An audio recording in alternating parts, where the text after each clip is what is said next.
Hi guys, how are we doing today? Hello! Hi! Let me bring the mic a little bit closer. Oh god, there's wires everywhere. Hang on guys. Move that, move that. Get out of here. Put that there for now. And then we'll place you right here. There you go. Hi guys, how are we doing tonight? We all good? I hope so. I feel like I always look really small behind my book. No, I just have a big book, okay guys? It's just a big book. Now hopefully my sound's okay. I think it is. I think I'm a little bit quiet, but that's to be expected because we're doing ASMR today. It's time to chill in ASMR. Exactly. Yeah, and have a nice little, I guess, relaxation, you know. Don't know about you guys, but my Sunday was quite busy, so it's nice. Yeah, nice to have a little break to end the day. Just to let you guys know, the stream today won't be too long. Just because, yeah, my energy today isn't, again, kind of like yesterday. It's not too great, which I'm sorry about that, but yeah, I'd rather have like better energy for you guys. So yeah, I'm not gonna stream for too long today, but yeah, hopefully I think that looks better, right? My book is all over the place, I swear. Do you see this? My book is like, I'm reading it, guys. I'm reading it. Believe me. What page we're on? 13. Page chapter. So let's just do that really quickly. Okay. Let's go full view. Yee. For some reason my mouth isn't really moving on my model. It's like, unless I really open my mouth, it's just permanently closed, like. I might try and fix that up. Let me just try and reset my model again really quickly. Sorry about this, guys.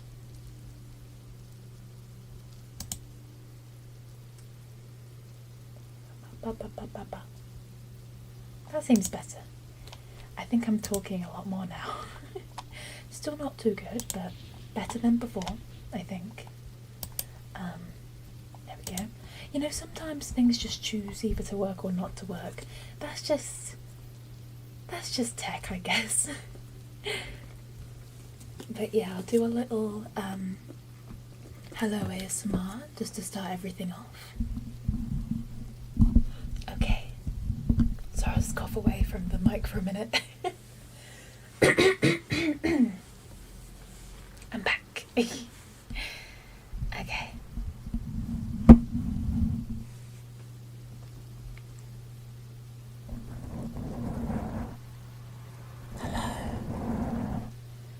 Close to the mic now. Can you tell? Because my model. Hello.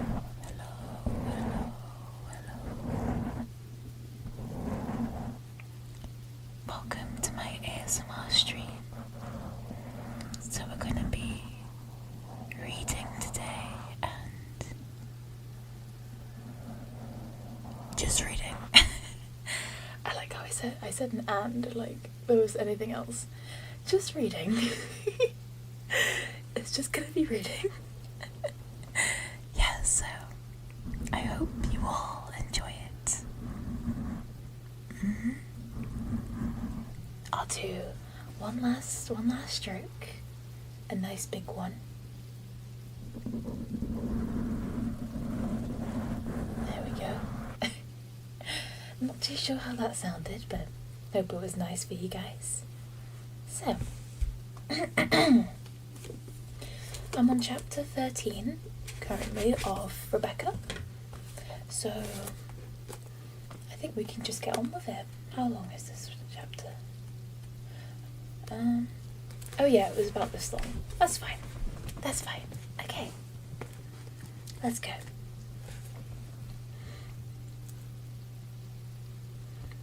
Maxim had to go up to London at the end of June to some public dinner, a man's dinner, something to do with the county. He was away for 2 days and I was left alone. I dreaded his going. When I saw the car disappear round the sweep in the drive, I felt exactly as though it were to be a final parting and I should never see him again.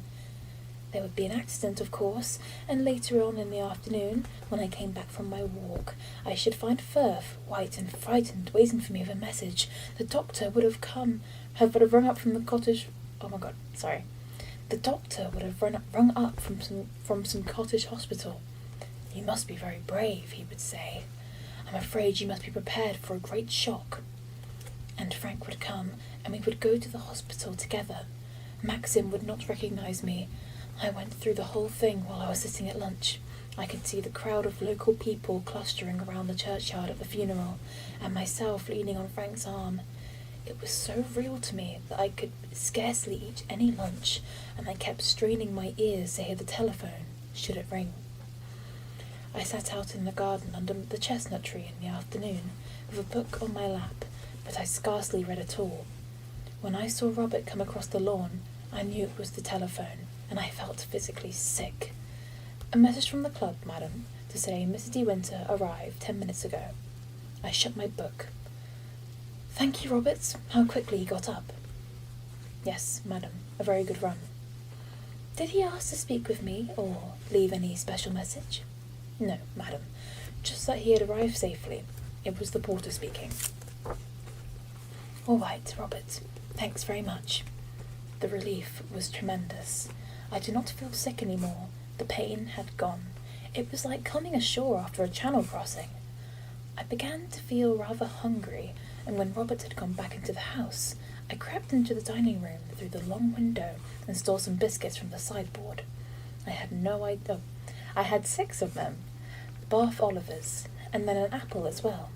I had no idea I was so empty.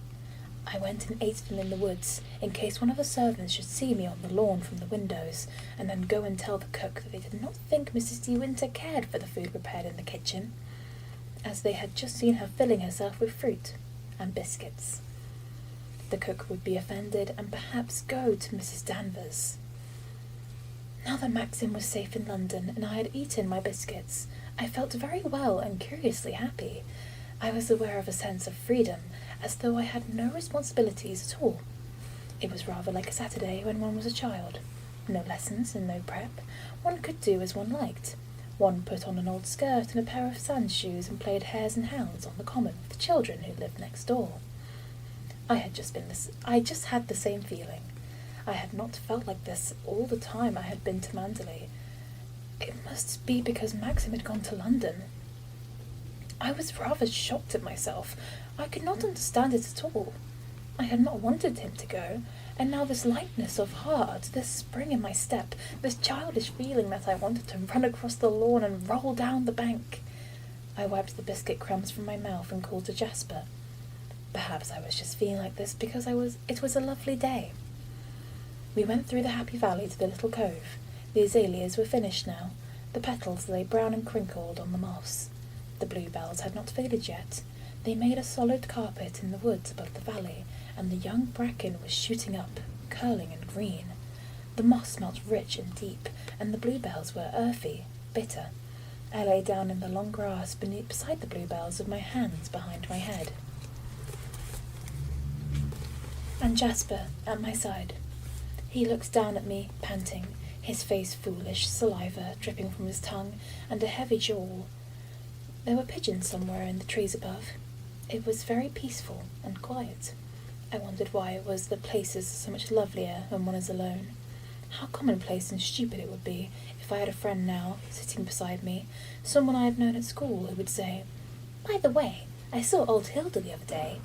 You remember her, the one who was so good at tennis? She's married with 2 children." And the bluebells beside us unnoticed, and the pigeons overhead unheard.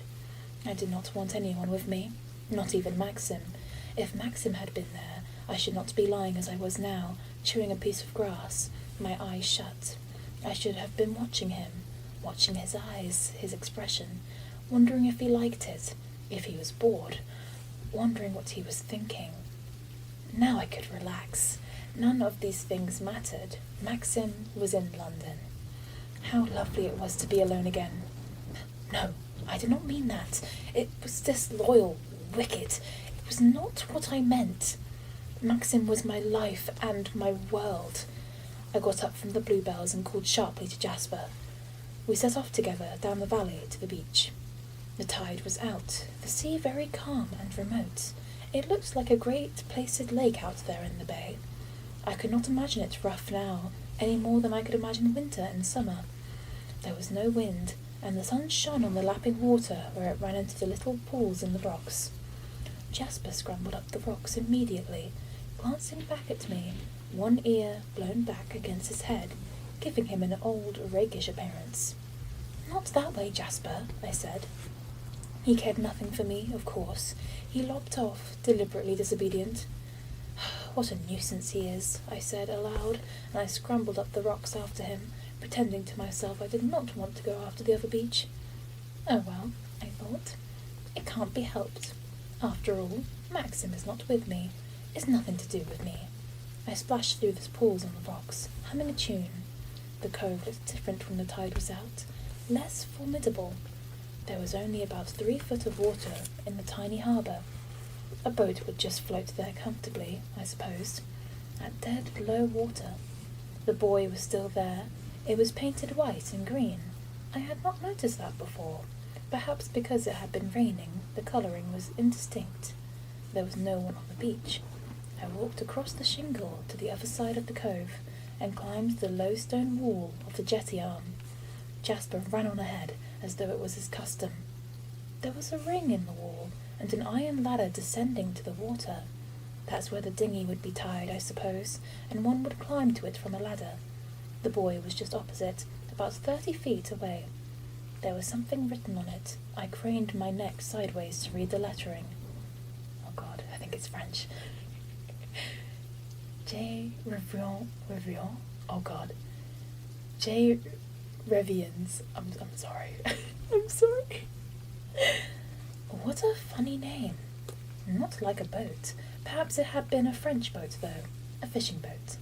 Fishing boats sometimes had names like that. Happy Return. I'm Here. Those sorts of names. J. Reviens. I come back. I can't pronounce the French, I'm sorry. There's so much French in this book. Only the Spanish. Yes, I suppose. It was quite a good name for a boat, only it had not been right for that particular boat, which would never come back again. It must be cold sailing out there in the bay, beyond the beacon, away on the headland. The sea was calm in the bay, but even today, when it was so still, out there round the headland there was a ripple of white foam on the surface of the water where the tide was racing. A small boat would heel to the wind when she rounded the headland and came out of that landlocked bay. The sea would splash inboard perhaps, run down the deck. The person at the tiller would wipe spray out of her eyes and hair, glance up at the straining mast. I wonder what colour the boat had been. Green and white, perhaps, like the buoy. Not very big, Frank had said, with a little cabin. Jasper was sniffing at the iron ladder. "Come away," I said. I don't want to go in after you." I went back along the harbour wall to the beach. The cottage did not seem so remote and sinister at the edge of the wood as it had done before. The sun made such a difference. No rain today, pattering on the roof. I walked slowly up the beach towards it. After all, it was only a cottage, with nobody living in it. There was nothing to be frightened of. Nothing at all. Any place seemed damp and sinister when it had been uninhabited for a certain time. Even new bungalows in places. Besides, they had moonlight picnics and things here. Weekend visitors probably used to come and bathe and then go for a sail in the boat. I stood looking into the neglected garden choked with nettles. Someone ought to come and tidy it up. One of the gardeners? There was no need to leave it like this. I pushed the little gate and went to the door of the cottage. It was not entirely closed. I was certain I had closed it last time. Jasper began growling, sniffing under the door. "Don't, Jasper," I said. He went on sniffing deeply, his nose thrust to the crack. I pushed the door open and looked inside. It was very dark, like it had been before. Nothing was changed. The cobwebs the cobwebs still clung to the rigging of the model boats. The door into the boat store at the end of the room was open, though Jasper growled again, and there was a sound of something falling. Jasper barked furiously, and darting between my legs into the room, he tore to the open door of the store. I followed him, heart beating, and then stood uncertainly in the middle of the room. "Jasper, come back! Don't be a fool!" I said. He stood in the doorway, still barking furiously, a hysterical note in his voice. Something was there then, inside the store. Not a rat. He would have gone for a rat. Jasper, come here," I said. He would not come. I went slowly to the door of the store. "Is there anybody there?" I said. No one answered. I bent down to Jasper, putting my hand on his collar, and looked round the edge of the door. Someone was sitting in the corner against the wall, someone who, from his crouching position, was even more frightened than me. It was Ben. He was trying to hide behind one of the sails. "What is the matter? Do you want something?" I said. He blinked at me stupidly, his mouth slightly open. "I'm not doing nothing," he said. "Quiet, Jasper," I scolded, putting my hand over his muzzle. And I took my belt off and ran it through his collar as a leash. "What do you want, Ben?" I said, a little bolder this time. He did not answer. He watched me with his sly idiot's eyes. "I think you had better come out," I said. "Mr. De Winter doesn't like people walking in and out of here." He shambled to his feet, grinning furtively, wiping his nose with the back of his hand. The other hand he kept behind his back. "What have you got, Ben?" I said.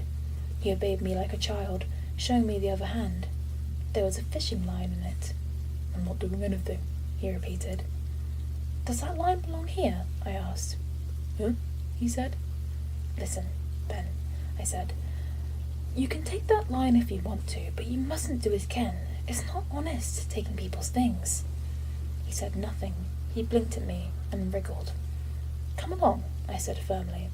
I went into the main room and he followed me. Jasper had stopped barking and was now sniffing at Ben's heels. I did not want to stop any longer in the cottage. I walked quickly out into the sunshine, Ben shuffling behind me. Then I shut the door. "You had better go home," I said to Ben. He held the fishing line clutched to his heart like a treasure. "You won't put me in an asylum, will you?" he said. "Wait, you won't put me in the asylum, will you? Not with you," he said. I saw then that he was trembling with fright. His hands were shaking, and his eyes were fixed on mine in supplication, like a dumb thing. "Of course not," I said quietly. "I done nothing," he repeated. "I never told no one. I don't want to be put in the asylum." A tear rolled down his dirty face. "That's all right, Ben," I said. "No one will put you away, but you must not go to the cottage again." I turned away, and he came after me, pawing at my hand. "Here," he said. "Here, I got something for you." He smiled foolishly. He beckoned with his finger and turned towards the beach. I went with him, and he bent down and picked up a flat stone by a rock. There was a little heap of shells under the stone. He chose one and presented it to me. "That's yourn," he said. "Thank you. It's very pretty," I said. He grinned again, rubbing his ear, his fright forgotten. "You've got angel's eyes," he said. I glanced down at the shell again, rather taken aback. I did not know what to say. "You're not like the other one," he said. "What do you mean?" I said. "What other one?" He shook his head. His eyes were sly again. He laid a finger against his nose. "Tall and dark she was," he said. "She gave you the feeling of a snake. I seen her here with my own eyes." What? Be night? Okay, well it says be night, so I guess I'll just leave that. I'll just say that. "Be night she come, I seen her." He paused, watching me intently. I did not say anything. "I looked in on her once," he said. and she turned on me, she did. "You don't know me, do you?" she said. "You never seen me here, and you won't again. If I catch you looking at me through the windows here, I'll have you put to the asylum," she said. "You wouldn't like that, would you? They're cruel to people in the asylum," she said. "I won't lay nothing, ma'am," I said, and I touched me cap like this here. He pulled out his sou'wester. "She's gone now, ain't she?" he said anxiously. "I don't know what you mean," I said slowly. "No one is going to put you in the asylum. Good afternoon, Ben." I turned away and walked up the beach, the path, dragging Jasper by his belt. By his belt. Poor wretch. He was potty, of course. He did not know what he was talking about. It was hardly likely that anyone would threaten him with the asylum. Maxim had said he was quite harmless, and so had Frank. Perhaps he had heard himself discussed once amongst his own people, and the memory of it lingered like an ugly picture in the mind of a child.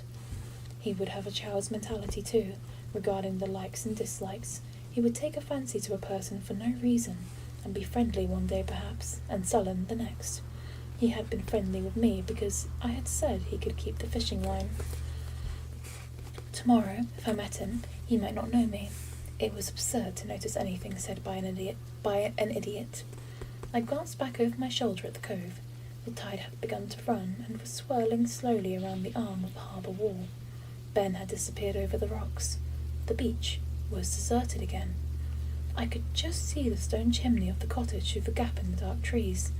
I had a sudden, unaccountable desire to run. I pulled at Jasper's leash and panted up the steep, narrow path through the woods, not looking back any more. Had I been offered all the treasures in the world, I could not have turned and gone down to the cottage or the beach again. It was as though someone waited down there, in the little garden where the nettles grew. Someone who watched and listened. Jasper barked as we ran together. He thought it was some kind of new game. He kept trying to bite the belt and worry it.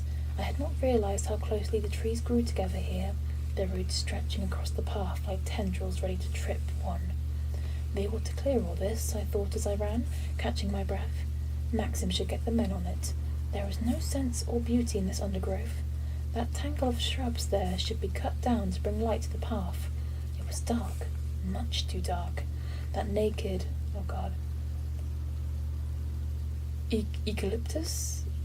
eucalyptus tree? Stifled by brambles like the white bleached limb of a skeleton, and there was a black earthy stream running beneath it, choked with the muddied rains of years, trickling silently to the beach below. I'm back. Hi Cindy, welcome to stream, hi! We're just going to do a little reading ASMR today. The birds did not sing here as they did in the valley. It was quiet in a different way, and even as I ran and panted up the path, I could hear the wash of the sea as the tide crept into the cove. I understood why Maxim disliked the path and the cove. I disliked it too. I had been a fool to come this way. I should have stayed on the other beach, on the other white shingle, and come home by the happy valley. I was glad to come out onto the lawn and see the house there in the hollow, solid and secure. The woods were behind me. I would ask Robert to bring me my tea under the chestnut tree. I glanced at my watch. It was earlier than I thought. Not yet 4. I would have to wait a bit. It was not the routine at Manderly to have tea before 1:30. I was glad Firth was out. Robert would not make such a performance of bringing the tea out into the garden. As I wandered across the lawn to the terrace, my eye was caught by a gleam of sunshine on something metal, showing through the green of the rhododendron leaves at the turn of the drive. I shaded my eyes with my hand to see what it was. It looked like the radiator of a car. I wondered if someone had called. If they had, though, they would have driven up to the house, not left their car concealed like that from the house. At the turn of the drive, by the shrubs, I went a little closer.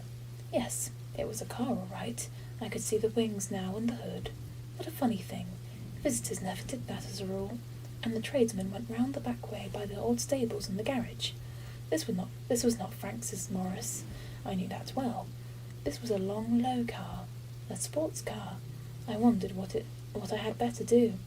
If it was a caller, Robert would have shown them into the library or the drawing room. In the drawing room, they would be able to see me as I came across the lawn. I did not want to face a caller dressed like this. I should have to ask them to stay for tea. I hesitated at the edge of the lawn. For no reason, perhaps because the sunlight flickered for a moment on the glass, I looked up at the house, and as I did so, I noticed with surprise that the shutters of one of the windows in the west wing had been opened up. Somebody stood by the window. A man. And then he must have caught sight of me because he drew back abruptly, and the figure behind him put an arm and closed the shutters. The arm belonged to Mrs. Danvers. I recognized the black sleeve. I wondered for a minute if it was a public day and she was showing the rooms. It could not be so, though, because Firth always did that, and Firth was out. Besides, the rooms in the west wing were not shown to the public. I had not even been into them myself yet. No, I knew it was not a public day. The public never came on a Tuesday. Perhaps it was something to do with a repair in one of the rooms. It was odd, though, the way the man had been looking out, and directly he saw me, he whipped back into the room, and the shutters were closed. And the car, too, drawn up behind the rhododendrons, so that it could not be seen from the house. Still, that was up to Mrs. Danvers. It was nothing to do with me. If she had friends she took to the west wing, it was not exactly my affair. I had never known it happen before, though. Odd that it should occur on the only day Maxim was not home.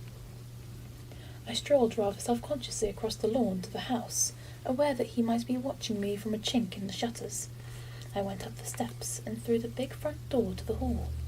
There was no sign of a strange cap or stick, and no card on the salver. Evidently this was not an official visitor. Well, it was not my affair. I went into the flower room and washed my hands in the basin to save going upstairs. It would be awkward if I met them face to face on the stairs or somewhere.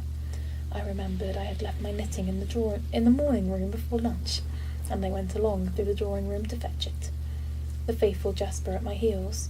The morning room door was open, and I noticed that my bag of knitting had been moved. I had left it on the divan, and it had been picked up and pushed behind a cushion. There was the imprint of a person on the fabric of the divan. Did I say that, divan? Divan? Sure. Where my knitting had been before. Oh wait, POV stands, and I have snort a suitcase of coke.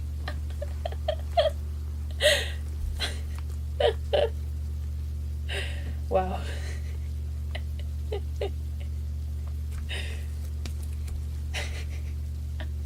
Well, I hope you guys had a good time. Just stay safe, okay? Anyway. Where was I? Oh. The chair by the desk had also been moved. It looked as though Mrs. Danvers entertained her visitors in the morning room when Maxim and I were out of the way. I felt rather uncomfortable. I would rather not know. Jasper was sniffing under the divan and wagging his tail. He was not suspicious of the visitor anyway. I took my bag of knitting and went out. As I did so, the door in the large drawing room that led to the stone passage in the back premises opened, and I heard voices. I darted back into the morning room again, just in time. I had not been seen. I waited behind the door, frowning at Jasper, who stood in the doorway, looking at me, his tongue hanging out, wagging his tail. The little wretch would give me away. I stood very still, holding my breath. Then I heard Mrs. Danvers speak. "I expect she has gone to the library," she said. "She's come home early for some reason. If she has gone to the library, you'll be able to go through the hall without her seeing you. Wait here while I go and see." I knew they were talking about me. I began to feel more uncomfortable than ever. It was so furtive, the whole business, and I did not want to catch Mrs. Danvers in the wrong.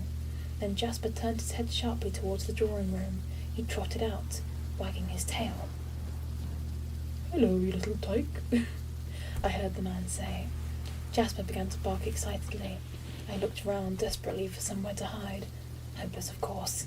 And then I heard a footstep quite close to my ear, and the man came into the room. He did not see me at first because I was behind the door, but Jasper made a dive at me, still barking with delight. The man wheeled round suddenly and saw me. I have never seen anyone look more astonished. I might have been a burglar, and he the master of the house. "I beg your pardon," he said, looking me up and down.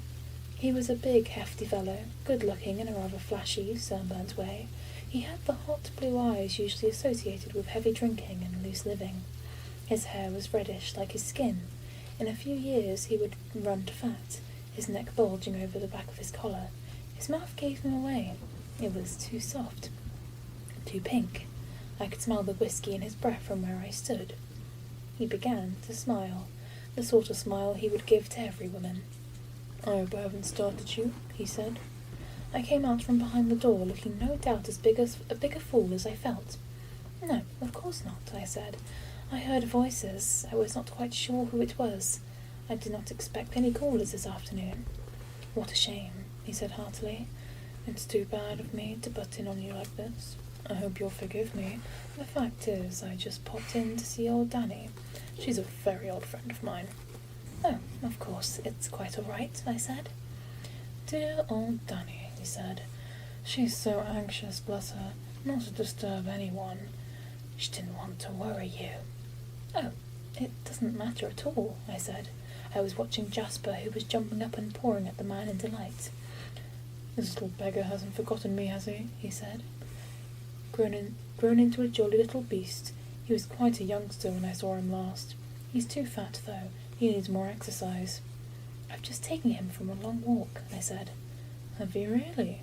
How sporting of you," he said. He went on patting Jasper and smiling at me in a familiar way. Then he pulled out a cigarette case. "Have one," he said. "I don't smoke," I told him. "Don't you really?" He took one himself and lighted it. I never minded those things, but it seemed rather odd to me, in somebody else's room. It was surely bad manners, not polite to me.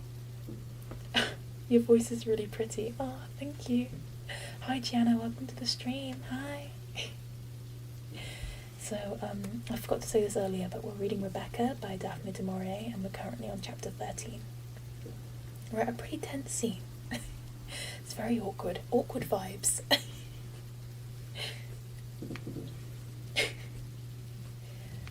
"How's old Max?" he said. I was surprised at his tone. It sounded as though he knew him well. It was queer to hear Maxim talked of as Max. No one called him that. "He's very well, thank you," I said. "He's gone up to London." "And left the bride all alone? Why, that's too bad. Isn't he afraid someone will come and carry you off?" He laughed, opening his mouth. I did not like his laugh. There was something offensive about it. I did not like him either. Just then, Mrs. Danvers came into the room. She turned her eyes upon me, and I felt quite cold.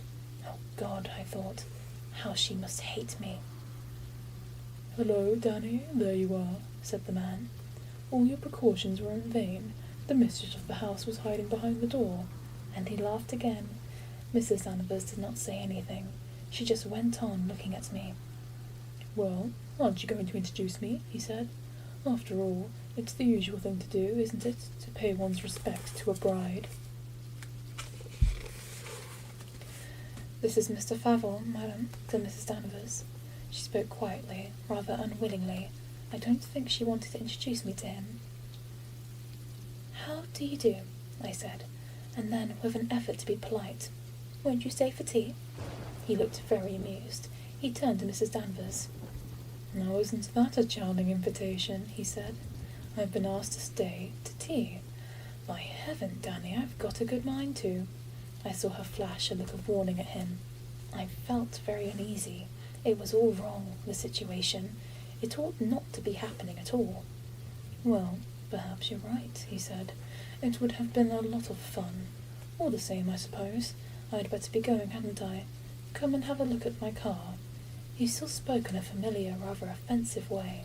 I did not want to go and look at his car. I felt very awkward and embarrassed. "Come on," he said.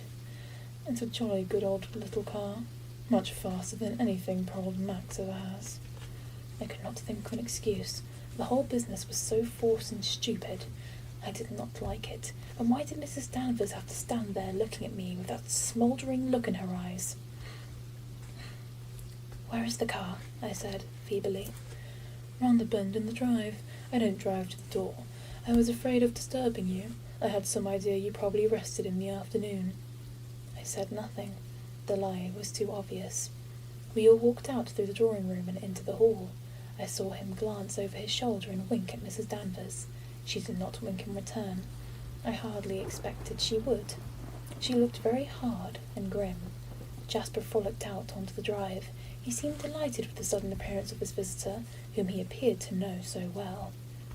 "I left my cap in the car, I believe," said the man, pretending to glance around the hall. "As a matter of fact, I didn't come in this way. I slipped round and bearded Danny in her den. Coming out to see the car too?" He looked inquiringly at Mrs. Danvers. She hesitated, watching me out of the tail of her eye. "No," she said. "No, I don't think I'll come out now. Goodbye, Mr. Jack." He seized her hand and shook it heartily. "Goodbye, Danny. Take care of yourself. You know where to get in touch with me always. It's done me a power of good to see you again." And he walked out through the drive, Jasper dancing at his heels, and I followed him slowly, feeling very uncomfortable still. "Dear old Manderly," he said, looking up at the windows. "This place hasn't changed much, I suppose. Danny sees to that. What a wonderful woman she is, eh?" "Yes, she's very efficient," I said. "And what do you think of it all, like being buried down here?" "I'm very fond of Manderly," I said stiffly. "Weren't you living somewhere down in the south of France when Max met you? Monte, was it? I used to know Monte well." "Yes, I was in Monte Carlo," I said. We had come to his car now, a green sports thing, typical of its owner. "What do you think of it?" he said. "Very nice," I said politely. "Come for a run to the lodge gates," he said. "No, I don't think I will," I said. "I'm rather tired." "You don't think it would look good for the mistress of Manderly to be seen driving with someone like me, is that it?" he said, and he laughed, shaking his head at me. "Oh, no," I said, turning rather red. "Not really." He went on looking me up and down in his amused way, with those familiar, unpleasant blue eyes. I felt like a barmaid. "Oh, well," he said, "we mustn't lead the bride astray, must we, Jasper? It wouldn't do at all." He reached for his cap and an enormous pair of motoring gloves. He threw his cigarette away on the drive. "Goodbye," he said, holding out his hand. "It's been a lot of fun meeting you." "Goodbye," I said. "By the way," he said carelessly, "it would be very sporty and grand of you if you did not mention this little visit of mine to Max. He doesn't exactly approve of me, I'm afraid. I don't know why, and it might get poor old Danny into trouble." "No," I said awkwardly. "No, all right." "That's very sporting of you. Sure you won't change your mind and come for a run?" "No, I don't think I will, if you don't mind." "Bye-bye then. Perhaps I'll come and look you up one day. Get down, Jasper, you devil. You'll scratch the paint. I say, I call it a damn shame. Max going up to London and leaving you alone like this." "I don't mind. I like being alone," I said. "Do you, my... Oh, I thought I said love. Do you, by Jove? What an extraordinary thing. It's all wrong, you know, against nature. How long have you been married? 3 months, isn't it?" "About that," I said. "I say, I wish I'd got a bride of 3 months waiting for me at home. I'm a poor, lonesome bachelor." He laughed again and pulled his cap down over his eyes. Fare you well," he said, starting up the engine, and the car shut down the drive, snorting explosive fury from the exhaust, while Jasper stood, looking at it, his ears drooping, his tail between his legs. "Oh, come on, Jasper," I said. "Don't be so idiotic." I walked slowly back to the house. Mrs. Danvers had disappeared.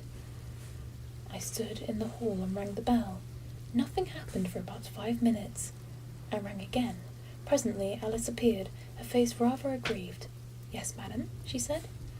"Oh, Alice," I said, "isn't Robert there? I rather fancied my tea out under the chestnut tree."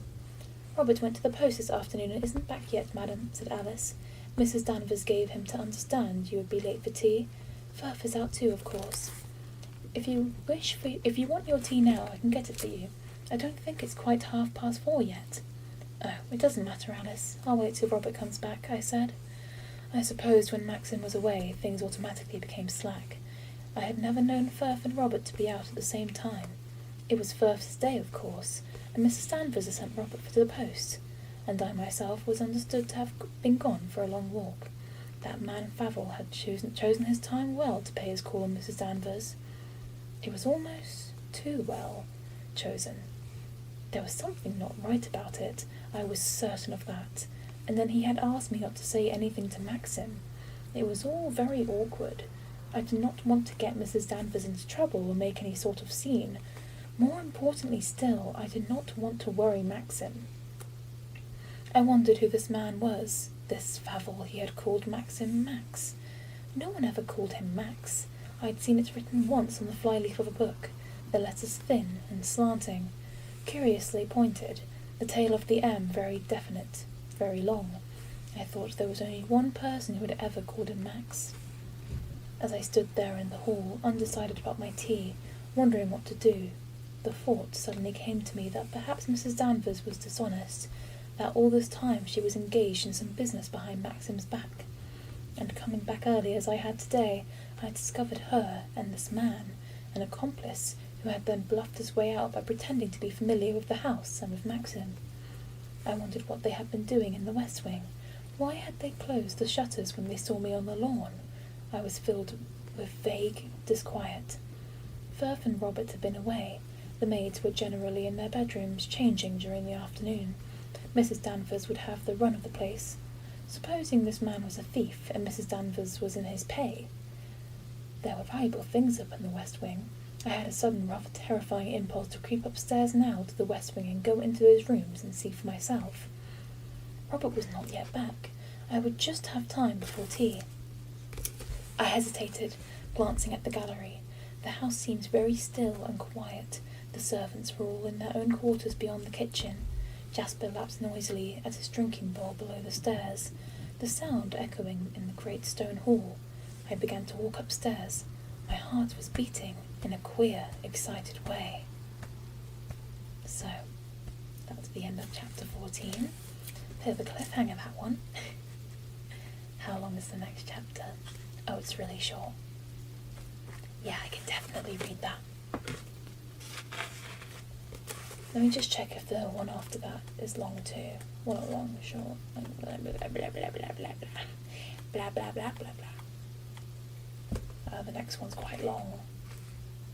Yeah, I think the next chapter will be the last one for tonight. Let me just have a quick drink.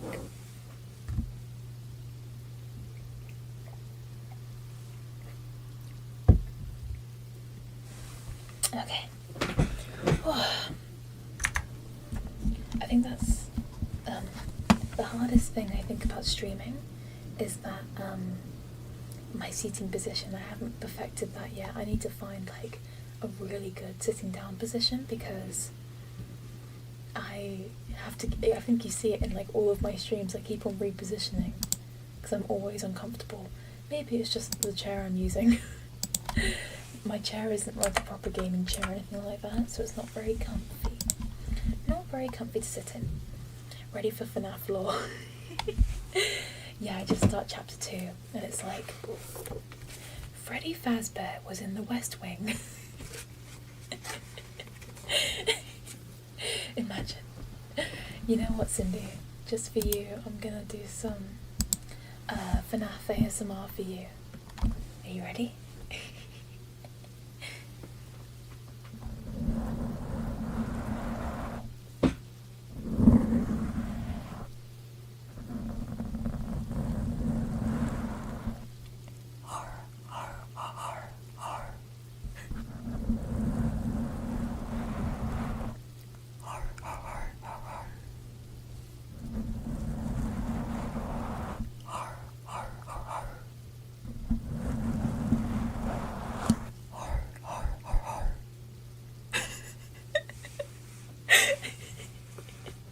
So relaxing. You're welcome. Oh my god. That is definitely one of the most cursed things I've ever done. Anyway, let's continue with the book, shall we? I should just do a whole stream of the on like April Fool's Day or something. Oh no, I just opened something on my PC. Oopsie. There we go. Okay. Chapter 14. I found myself in the corridor where I had stood that first morning. I had not been there since, nor had I wished to go. The sun streamed in from the window in the alcove and made gold patterns on the dark panelling. There was no sound at all. I was aware of the same musty, unused smell that had been there before. I was uncertain which way to go. The plan of the rooms was not familiar to me. I remembered then that the last time Mrs. Danvers had come out of a door, here, just behind me, and it seemed to me that the position of the room would make it the one I wanted, whose windows looked out upon the lawns to the sea. I turned the handle of the door and went inside. It was dark, of course, because of the shutters. I felt for the electric light switch on the wall and turned it on. I was standing in a little anteroom, a dressing room, I judged, with big wardrobes round the wall, and at the end of the room was another door, open, leading to a larger room. I went through to this room and turned on the light. My first impression was one of shock, because the room was fully furnished, as though in use. I had expected to see chairs and tables swathed in dust sheets, and dust sheets too, over the great double bed against the wall. Nothing was covered up. There were brushes and combs on the dressing table, scent and powder. The bed was made up. I saw the gleam of white linen on the pillowcase, and the tip of a blanket beneath the quilted coverlet. There were flowers on the dressing table, and on the table beside the bed. Flowers, too, on the carved mantelpiece. And on the table beside the bed— oh, I just read that. A satin dressing gown lay on a chair, and a pair of bedroom slippers beneath. For one desperate moment I thought that something had happened to my brain, that I was seeing back into time, and looking upon the room as it used to be, before she died. In a minute Rebecca herself would come back to the room, sit down before the looking-glass at her dressing-table, humming a tune, reach for her comb and run it through her hair. If she sat there, I should see her reflection in the glass, and she would see me too, standing like this by the door. Nothing happened. I went on standing there, waiting for something to happen. It was the clock ticking on the wall that brought me to reality again. The hand stood at 4:25. My watch said the same. There was something sane and comforting about the ticking of the clock. It reminded me of the presents, and that tea would soon be ready for me on the lawn. I walked slowly into the middle of the room. No, it was not used. It was not lived in any more. Even the flowers could not destroy the musty smell. The curtains were drawn and the shutters were closed. Rebecca would never come back into a room again.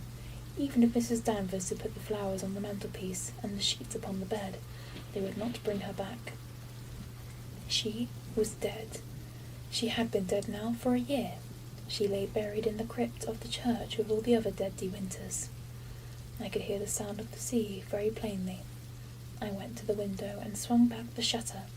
Yes, I was standing at the same window where Favell and Mrs. Danvers had stood half an hour ago. The long shaft of daylight made the electric light look false and yellow.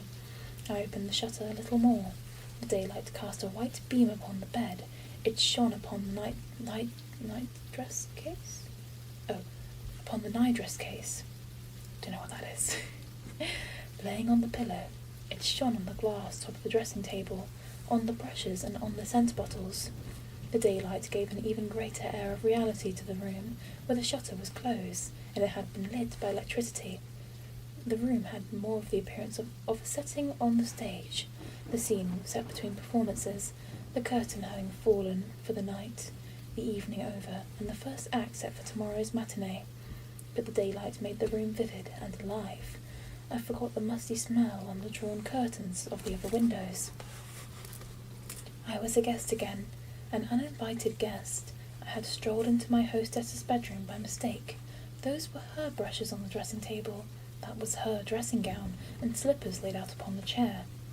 I realized for the first time since I had come into the room that my legs were trembling, weak as straw. I sat down on the stool by the dressing table. My heart no longer beat in a strange, excited way. It felt as heavy as lead. I looked about me in the room with a sort of dumb stupidity. Yes, it was a beautiful room. Mrs. Danvers had not exaggerated that first evening. It was the most beautiful room in the house. That exquisite mantelpiece, the ceiling, the carved bedstead, and the curtain hangings, even the clock on the wall, and the candlesticks up on the dressing table beside me, all were things I would have loved and almost worshipped had they been mine. They were not mine, though. They belonged to somebody else. I put out my hand and touched the brushes. One was more warm than its fellow. I understood it well. There was always one brush that had the greater use. Often you forgot to use the other, and when they were taken to be washed, there was one that was still quite clean and untouched. How white and thin my face looked in the glass, my hair hanging lank and straight. Did I always look like this? Surely I had more colour as a rule. The reflection stared back at me, sallow and pain. After this, you can have memes. How long is this? So, this chapter I think is about 10 pages. But you know what, just for you I'll do a cheeky meme before I finish up. I got up from the stool and went and touched the dressing gown on the chair. I picked up the slippers and held them in my hand. I was aware of a growing sense of horror turning to despair. I touched the quilt on the bed, traced with my fingers the monogram on the nightdress case. R.D. Winter, interwoven and interlaced. The letters were corded and strung against the gold satin material. The nightdress was inside the case, thin as gossamer, apricot in colour. I touched it, drew it out from the case, put it against my face. It was cold, quite cold, but there was a dim mustiness about it still, where the scent had been. The scent of the white azaleas. I folded it and put it back into the case, and as I did so, I noticed a sick, dull aching in my heart. There were creases in the nightdress. The texture was ruffled. It had not been touched or laundered since it was last worn. On a sudden impulse, I moved away from the bed and went back to the little anteroom where I had seen the wardrobes. I opened one of them. It was as I thought. The wardrobe was full of clothes. There were evening dresses here. I caught the shimmer of silver over the top of the white bag that enfolded them. There was a piece of gold brocade. There, next to it, was a velvet wine-coloured... next to it was velvet, wine-coloured and soft. There was a train of white satin dripping on the floor of the wardrobe. Peeping out from a piece of tissue paper on a shelf above was an ostrich feather fan. The wardrobe smelt stuffy, queer.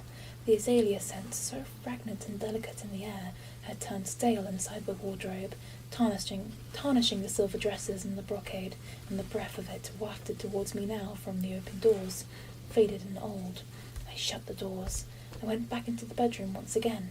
The gleam of light from the shutter still shone white and clear on the golden coverlet of the bed, picking out clearly and distinctively the tall, sloping R of the monogram. Then I heard a step behind me, and turning round I saw Mrs. Danvers. I shall never forget the expression on her face, triumphant, gloating, excited in a strange, unhealthy way. I felt very frightened. Is anything the matter, madame? She said. I tried to smile at her, and I could not. I tried to speak. Are you feeling unwell? She said, coming nearer to me, speaking very softly. I backed away from her. I believe if she had come any closer to me, I should have fainted. I felt her breath on my face. I'm all right, Mrs. Danvers, I said, after a moment. I did not expect to see you. The fact is, I was looking up on the windows from the lawn. I noticed one of the shutters was not quite closed. I came up to see if I could fasten it. I will fasten it, she said, and she went silently across the room and clamped back the shutter. The daylight had gone. The room looked unreal again in the false yellow light. Unreal and ghastly. Mrs. Danvers came back and stood beside me. She smiled, and her manner, instead of being still and unbending, as it usually was, became startlingly familiar, fawning even. Why did you tell me the shutter was open? She said. I closed it before I left the room. You opened it yourself, didn't you now? You want to see the room. Why have you never asked me to show it to you before? I was ready to show it to you every day. You had only to ask me. I wanted to run away, but I could not move. I went on, watching her eyes. Now you are here. Let me show you everything, she said, her voice ingratiating and sweet as honey. Horrible. False. I know you want to see it all. You've wanted to for a long time, and you were too shy to ask.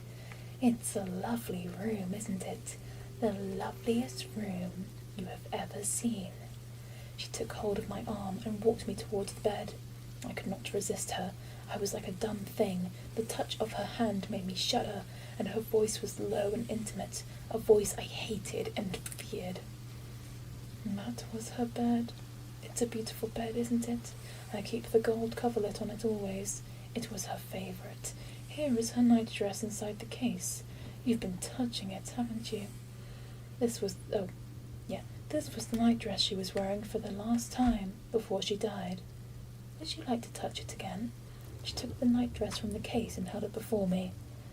Feel it. Hold it, she said. How soft and light it is, isn't it? I haven't washed it since she wore it for the last time. I put it out like this, and the dressing gowns and slippers, just as I had put them out for her the night she never came back, and the night she was drowned. She folded up the nightgown and put it back in the case. I did everything for her, you know, she said, taking my arm again, leading me to the dressing gown and slippers. We tried maid after maid, but not one of them suited. You made me better than anyone, Danny, she used to say. I won't have anyone but you. Look, this is her dressing gown. She was much taller than you. You can see by the length. Put it up against you. It comes down to your ankles. She had a beautiful figure. These are her slippers. Throw me my slips, Danny, she used to say. She had little feet for her height. Put your hands inside the slippers. They're quite small and narrow, aren't they? She forced the slippers over my hands, smiling all the while, watching my eyes. You never would have thought she was so tall, would you? She said. These slippers would fit a tiny foot. She was so slim, too. You would forget her height until she stood beside you. She was every bit as tall as me. But lying there in bed, she looked quite a slip of a thing, with her mass of dark hair standing out from her face like a halo. She put the slippers back on the floor and laid the dressing gown on the chair. You've seen her brushes, haven't you? She said, taking me to the dressing table. There they are, just as she used them, unwashed and untouched. I used to brush her hair for her every evening. Come on, Danny, hair drill, she would say, and I'd stand behind her by the stool there and brush away for 20 minutes at a time. She only wore it short the last few years, you know, and came down below the waist when she was first married. Mr. De Winter used to brush it for her then. I've come into this room time and time again and seen him in his shirt sleeves with the 2 brushes in his hand. Harder, Max, harder, she would say, laughing up at him, and he would do as she told him. They would be dressing for dinner, you see, and the house filled with guests. Here, I shall be late, he would say, throwing the brushes to me and laughing back at her. He was always laughing and gay then. She paused, her hand still resting on my arm. Everyone was angry with her when she cut her hair, she said, but she did not care. It's nothing to do with anyone but herself, she would say. And of course short hair was much easier for riding and sailing. She was painted on horseback, you know. A famous artist did it. The picture hung in the academy. Did you ever see it? I shook my head. No, I said. No.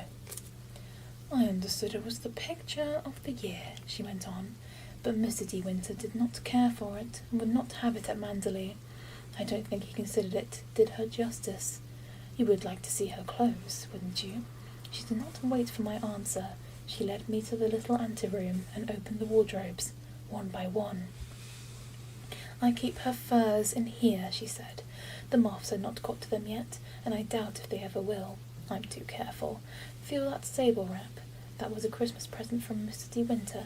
She told me the cost once. I've forgotten it now. This chinchilla she wore in the evenings mostly, round her shoulders very often, when the evenings were cold. This wardrobe here is full of the evening clothes. You opened it, didn't you? The latch is not quite closed. I believe Mr. De Winter liked her to wear silver mostly, but of course she could wear anything. Stand any colour. She looked beautiful in this velvet. Put it against your face. It's soft, isn't it? You can feel it, can't you? The scent is still fresh, isn't it? You could almost imagine she had only just taken it off. I would always know when she had been before me in a room. there would be a little whiff of her scent in the room. These are her underclothes, in this drawer. This pink set here she had never worn. She was wearing slacks, of course, and a shirt when she died.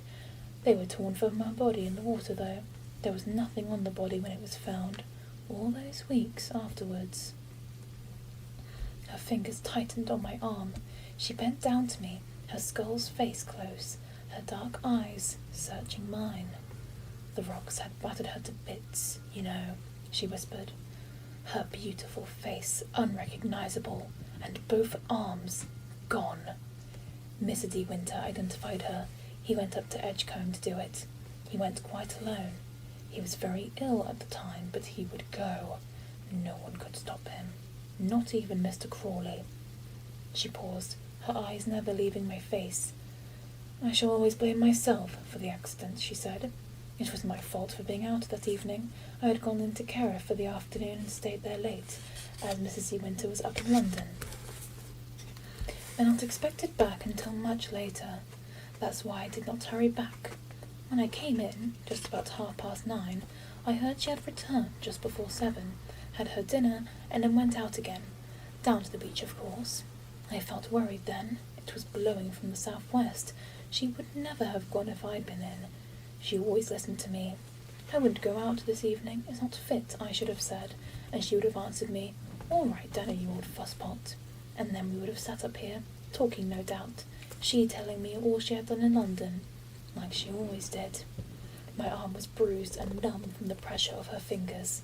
I could see how tightly the skin was stretched across her face, showing her cheekbones. There were little patches of yellow beneath her ears.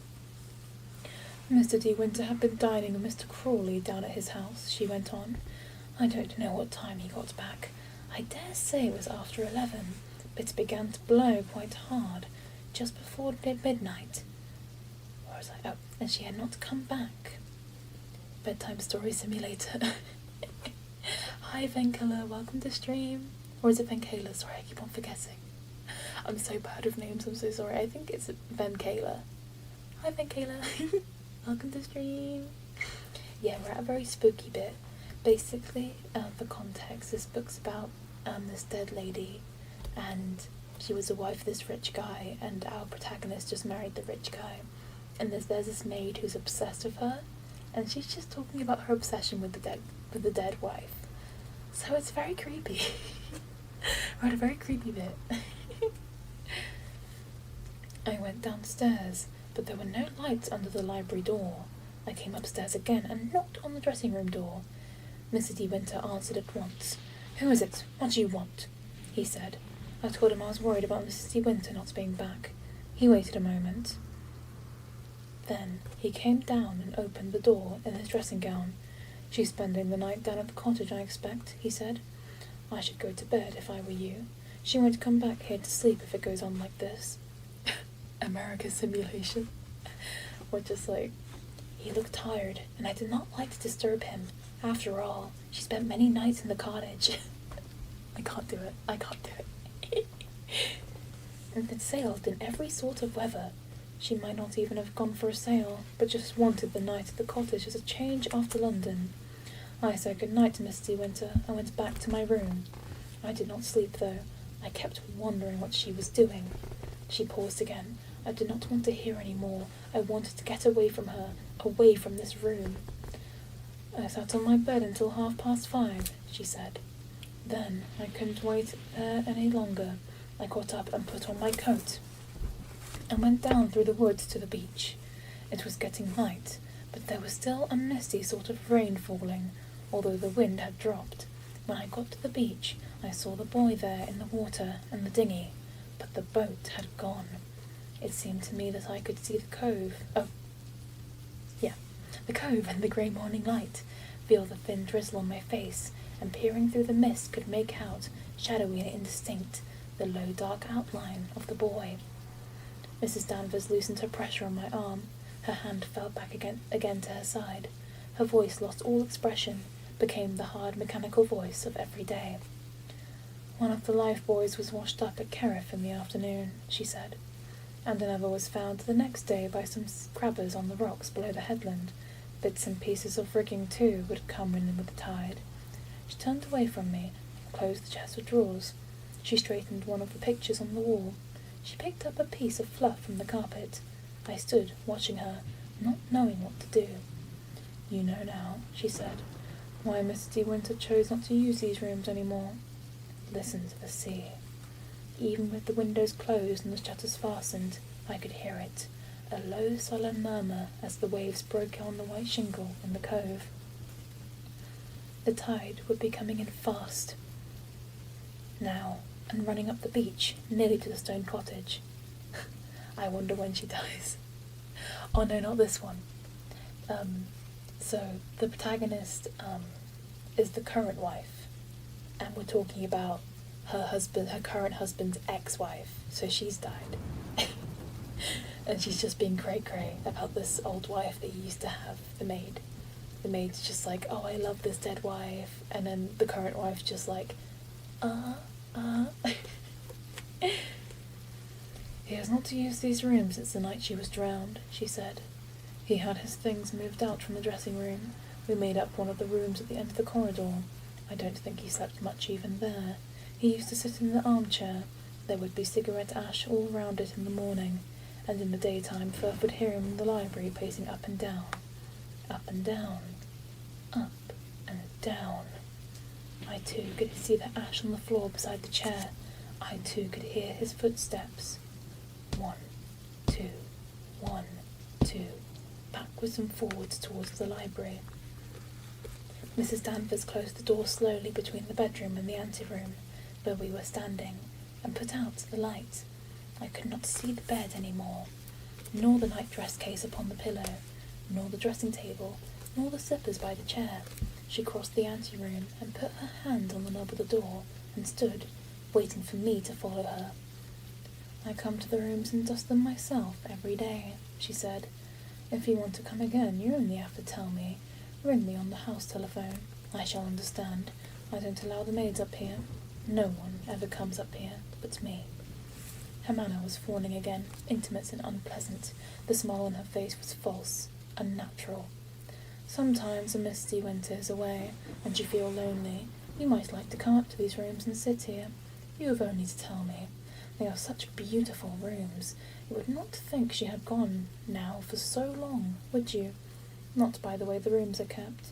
You would think she had just gone out for a little while and would be back in the evening." I forced a smile. I could not speak. My throat felt dry and tight.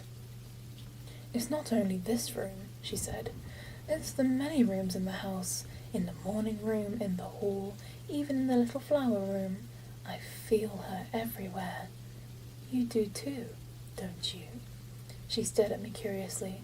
Her voice dropped to a whisper. "Sometimes, when I walk along the corridor here, I fancy I hear her just behind me. When, of that quick, light footsteps, I cannot mistake it anywhere, and in the minstrel's gallery above the hall, I see her leaning there, in the evenings, in the old days, looking down at the hall below and calling to the dogs. I can fancy her there now from time to time. It's almost as though I catch the sound of her dress sweeping the stairs as she comes down to dinner." She paused. She went on looking at me, watching my eyes. "Do you think she can see us now? Talking to one another," she said slowly. "Do you think the dead come back and watch the living?" I swallowed. I dug my nails into my hands. "I don't know," I said. "I don't know." My voice sounded high-pitched and unnatural. Not my voice at all. "Sometimes I wonder," she whispered. Why the fuck did I start falling asleep when you went up and down? It's called ASMR. Yeah. Oh my god, papyrus? Papyrus? "Sometimes I wonder," she whispered. "Sometimes I wonder if she comes back here to Manderly and watches you and Misty Winter together." We stood there by the door, staring at one another. I could not take my eyes away from hers. How dark and sombre they were in the white skull face of hers.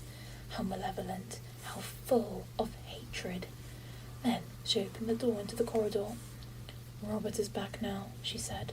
"He came back a quarter of an hour ago. He has ordered to take your tea out under the chestnut tree." She stepped aside for me to pass. I stumbled out onto the corridor, not looking where I was going. I did not speak to her.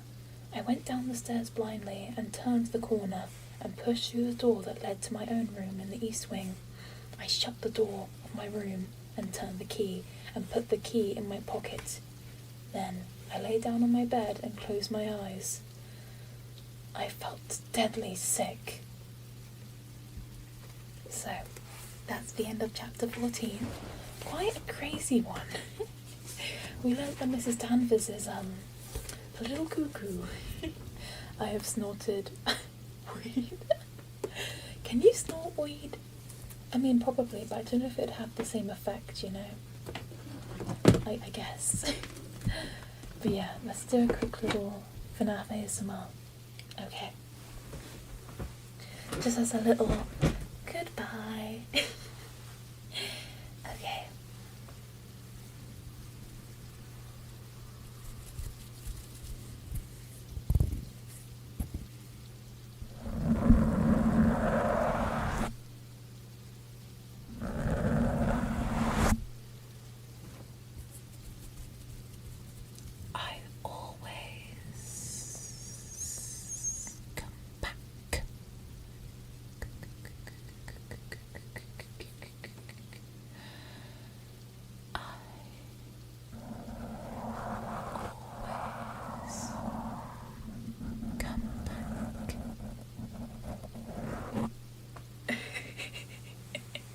That was the only one I could think of off the top of my head.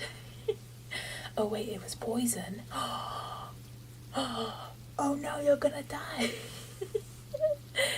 But yeah, anyway, thank you guys for watching the stream. This was really fun. Sorry it's a little bit shorter than usual, but yeah, I just wanted a little chill night, and I thought a little ASMR would be nice. And yeah, so it's just gonna be a little stream today. So, I've already got my waiting rooms up for next week. Ooh, it's ASMR. Yeah. Yeah. Did some little cheeky ASMR. So, yeah, I've posted up my waiting rooms for next week. We've got a bunch of games lined up, which is exciting. I'm going to be playing on my Switch for the first time on stream. I'm really excited about that. But yeah, so I really hope you guys enjoyed. I'll also post my schedule on both my Twitter and my YouTube, so you guys can make sure you don't miss a stream. But yeah, so I'll see you guys on Tuesday next week. Have a good Monday. Bye guys. That's why I basically passed out for half a minute. I mean, ASMR helps me sleep too, I get it. But yeah, I'll see you guys Tuesday. Bye. Bye bye bye.